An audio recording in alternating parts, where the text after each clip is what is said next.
और टोपी चौधरी अगर आप उनको हाँ से किरदार समझेंगे तो ये गलती मत करेगा। वो एक व्यंग्य है समाज में कि कैसे चुनाव के पहले लोगों को झुठलाया जाता है और चुनाव के पहले नेता आपके चरणों में, फिर अगले 5 साल हम उनके चरणों में। जैसे ही वो चुनाव जीते तो हमको एक जुमला दिया गया, जो 33,000 शिक्षक भर्ती का जुमला दिया गया। लोकसभा चुनाव था, लोकसभा चुनाव में भी हमको एक लॉलीपॉप पकड़ाया गया। लोकसभा चुनाव हो गया, चुनाव में हमने भारी बहुमत के साथ बीजेपी को जिताया, 11 में से 10 सीट उनको दिया।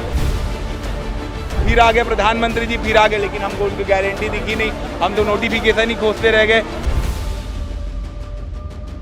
लाखों युवा छत्तीसगढ़ में रोज मर रहे थे और छत्तीसगढ़ का हर युवा बेरोजगारी में तड़प के मर रहा है। क्यों मर रहा है? आपके वादे के कारण। टोपी चौधरी को आप जानिए, टोपी चौधरी की बैकग्राउंड स्टोरी बस मत पूछिए कि किसने बताया था, क्या किया था, वो राज की बात है, कुछ बातें बताई नहीं जाती।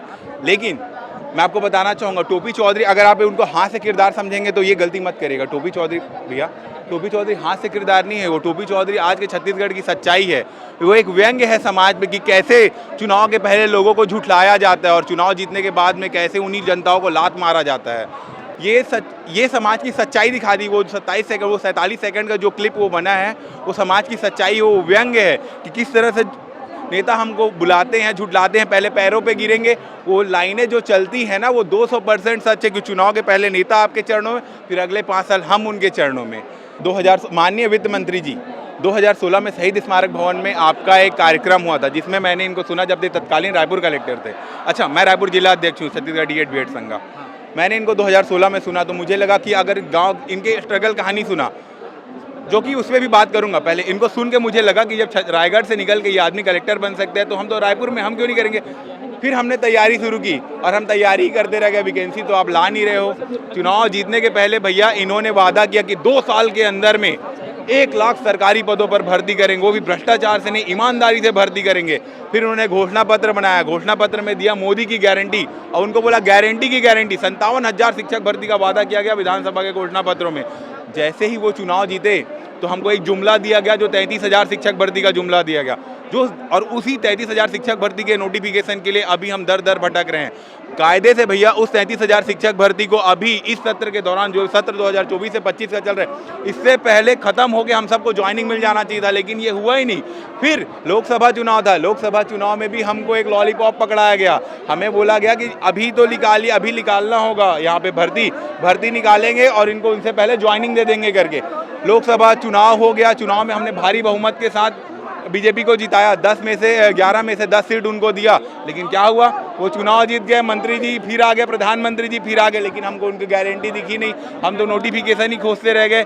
भैया ऐसा हाल हुआ, जो प्राइवेट नौकरी कर रहे थे इधर उधर, जो अपना काम भी कर रहे थे, कुछ जिनके घर में खाने की व्यवस्था नहीं है, जो खुद कमा खा रहे हैं, वो नौकरी छोड़ के तैयारी कर। अभी तो 5 साल, अभी 1 साल भी कंप्लीट नहीं होगा अभी। हाँ, अभी देखिए, जैसे आप बोल रहे हैं अभी 1 साल कंप्लीट नहीं हुआ है। अब ये बताइए, वो 1 साल नेता के लिए हैं, अभी वो जब चुनाव जीतने के पहले उनका क्या हाल था, वो फड़फड़ा रहे थे, हर जगह आ जा रहे थे। और मैं बताता हूँ कि आपने ये एक लाइन बोला ना, ये एक लाइन, ये हास्यप्रद नहीं है, ये हास्यप्रद नहीं, ये व्यंग है, समाज पे कटाक्ष है। ये 1 साल आपको लगता है 1 साल आसान बात है। 1 साल उससे पूछिए जो दर जो बेरोजगारी की ठोकर खा रहे हैं। आपको लगता है अभी एक बच्चा दुर्ग का जो बिलासपुर में फांसी लगा के मर गया या कोई बेरोजगारी से मर गया, उससे पूछो। वैसे यहाँ पे वो एक मरा है, वैसे लाखों युवा छत्तीसगढ़ में रोज मर रहे हैं। भैया वो एक बार फांसी में लटक के क्यों मरा पता है? उसका दुख हमको पता है। उसको पता था कि एक बार फांसी में लटक के मरना ज्यादा आसान है, पल पल तिल तिल बेरोजगारी में तड़प के मरने से। और छत्तीसगढ़ का हर युवा बेरोजगारी में तड़प के मर रहा है। क्यों मर रहा है? आपके वादे के कारण।